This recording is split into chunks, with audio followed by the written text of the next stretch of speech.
તો કેમ છો બધા? તમારા બધાનું સ્વાગત છે મારા નવા વ્લોગમાં. વ્લોગ નથી, આ વિડીયો છે.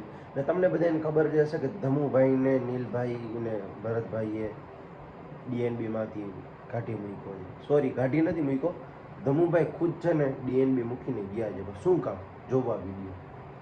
ગાઈઝ તમે લોકો કહેતા હતા ને ડીએનબી માંથી ભાગ કાઢી નાખ્યો છે. હા, મેં સામેથી ભાગ કાઢી નાખ્યો છે. ડીએનબી માં મારો કોઈ હક નથી. અત્યારે 3 છે. એક એક્સ્ટ્રા કરાવી હતી, 2 કંપની માંથી આવીને એક એક્સ્ટ્રા, અને હું જે કંપની માંથી એક્સ્ટ્રા કરાવી હતી ને એ હું વાપરું છું, અને બાકી 2 તો હાવ નકામી છે, કઈ કામ આવતી નથી, પડી જ રહી છે. જ્યાં જોવો ને બસ ફાલતુ ને ફાલતુ. જયારે પણ આ રેલવે ફાટક આવે ને ત્યાં ટ્રાફિક બહુ હોય. કોઈ બી બિઝનેસમેન હોય જેને 0 થી ધંધો ઉભો કર્યો હોય અને છોડતા જેને વાર ન લાગે ને, એ બિઝનેસમેન ને અફસોસ ન હોય. મારી લાઈફના 2 નિયમ છે, કા મહાદેવ ઉપર મૂકી દો, કા પોતાના ઉપર લઈને ફરો. હું તો મહાદેવ ઉપર મૂકીને ચાલુ છું.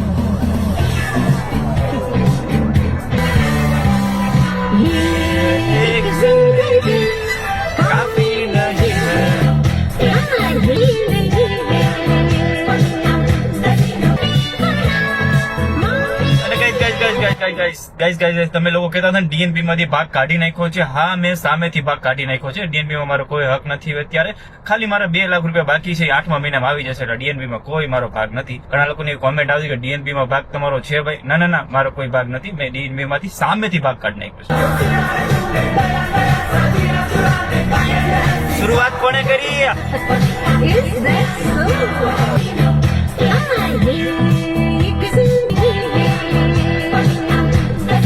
ફાઇનલી ગાઈઝ ઓફિસે હું પહોંચી ગયો છું, અને ઓફિસનો ગેટ છે, અને પ્રશાંતભાઈ આવે છે, કંઈક કામ છે એટલા માટે.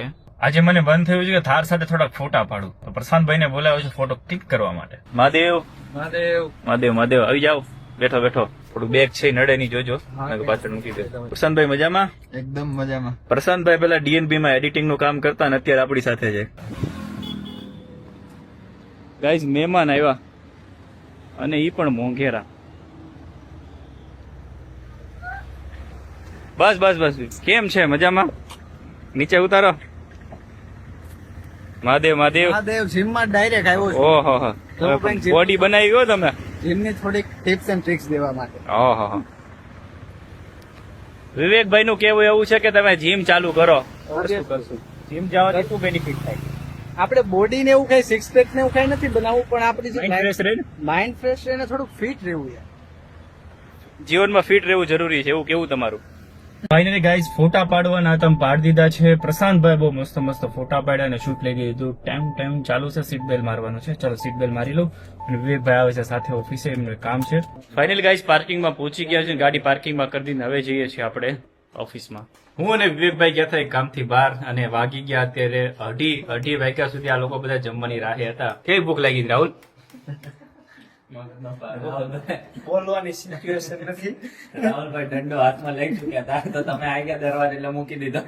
વિવેકભાઈ પણ જોડાઈ ગયા છે આપણે એપ્લિકેશનમાં જમવા માટે. ભાઈ જમવા બેઠા છે. મારે પણ આજે સ્પેશિયલ ઘરેથી જમવાનું આવ્યું છે. જોતો જો પાપડ સોરી ગયો. પેલા કે એટલું બધું જમવાનું મંગાવ્યું છે.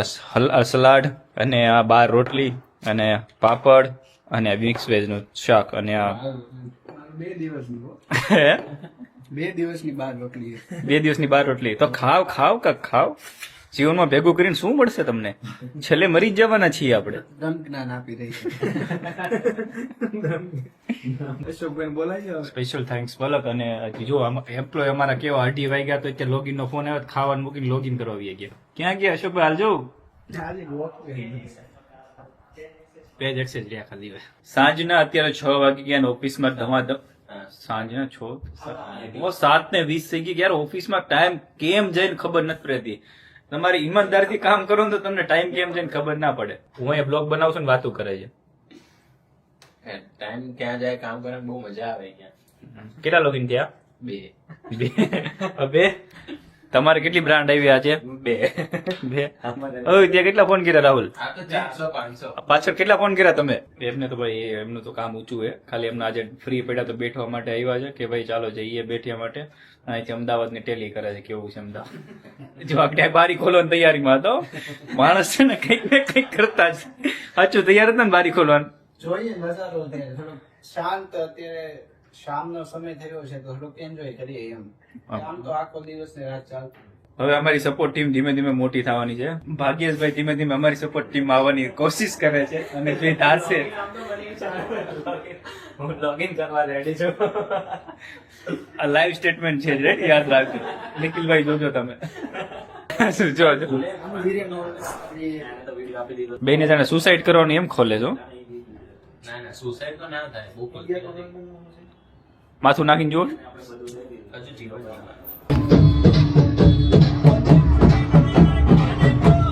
આવા લગન જોઈને મને એમ થાય કે મારા બી લગન ક્યારેક પાછા અમે મન પલક બે કરી લઈએ. વિવેકભાઈ મારા લગનમાં તમે ડાન્સ કરશો કે?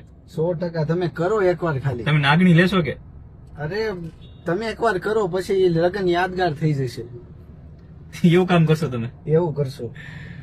કઈ નહીં તો વિવેકભાઈ આવે છે ઘરે ને અત્યારે છીએ. વિવેકભાઈ પાસે ને એકલા રહે અહીંયા. એકલું તો કેમ રહેવું વિવેકભાઈ? લગન બગન કરો એકલા યાર. રહેવાની જે મજા છે ને એમાં જ આનંદ છે. એમાં સજા છે. ના ના એવું નથી. વિવેકભાઈ અહીંયા અમદાવાદમાં એકલા રહી છે અત્યારે. હથવારો નથી.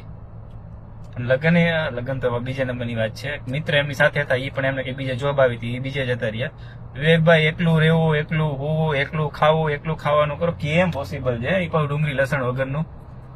એ સ્ટ્રગલ છે, સંઘર્ષ. અત્યારે આનંદ આવે છે પણ મને આ સંઘર્ષ ફીલ નથી થતો. મને ખૂબ આનંદ આવે અને આ વાર્તા જયારે પોડકાસ્ટ કરશે ને ત્યારે કરશે. છે. નહીં બહુ પોડકાસ્ટ કરવા દીધી હોય. નથી કરો કંટાળો. તો જઈએ છીએ ઘરે અત્યારે.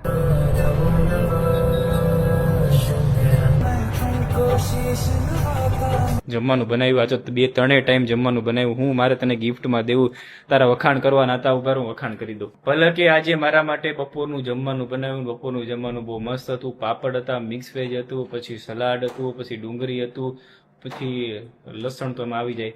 જમવાનું બહુ મસ્ત બનાવ્યું છે. સવારમાં 7 વાગ્યાની ઉઠીને એકલી જમવાનું બનાવતી હતી. મારા માટે આજે શું દિવસ ક્યાંથી હોય કોને ઘરે કોને ખબર. મારા માટે જમવાનું બનાવ્યું. આજે તમે મને હાલો ધમુ છે ને સ્કૂલે હું સ્કૂલે ગયો તો ને. હાલો ધમુ છે ને ઓફિસ થી છૂટ્યા ને તો એમનો મને કોલ આવ્યો. એ કે જમવાનું છે ને થોડું એવું જ બનાવજે, મને ભૂખ નથી. એ કે બપોરે છે ને મેં ફૂલ પેટ જમ્યું હતું ને તો હજી સુધી હાલે છે, એમ ખાલી નથી એટલે જગ્યાએ નથી કેવું છે. તો એટલો બધો મેં ગુવાર ખાધો અને આ ગુવાર ખાધેલો ગુવાર છે, ખાધેલો. વિવેકભાઈ એટલું કે વિવેકભાઈ ખાતા ન આવડ્યો પદ્ધતિસર. ગાઈસ આ ગુવાર છે ને તમે પણ કોઈ દિવસ નહીં જોયો ને મેં પણ નતો જોયો. આ તો શું કહેવાય, ધમુ જોડે મેરેજ કર્યા ને ત્યારે ખબર પડી કે ખોટા માણસો ને ખાવાના હોય. હા ખોટો ગુવાર છે. આમ કરીને આમ કરો ને 2 છાલું નીકળે આજુબાજુમાંથી. બધાને એમ લાગતું હશે કે આ લોકોનું અંદરો અંદર કાંઈ બાજણા નથી આ લોકોના.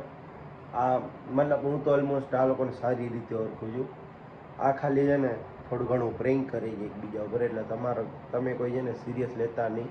ને ધમુભાઈ કોઈ દી ડીએનબી મૂકીને નહીં જાય. ડીએનબી મૂકીને જવાનું હોય ને તો જ્યાં સુરત ઓપનિંગ કરી છે ને ત્યાં ડીએનબીનું રાખે જ નહીં, ખાલી એનબી જ રાખી નાખે ને ડી કાઢી નાખે. તો શું તમને પણ આ વાતની ખબર હતી તો જલ્દી કમેન્ટ કરી નાખો ને મારા ન્યૂ યુટ્યુબ ચેનલને સબસ્ક્રાઈબ કરો. એવા જ વિડીયો જોવા માટે ફોલો કરો.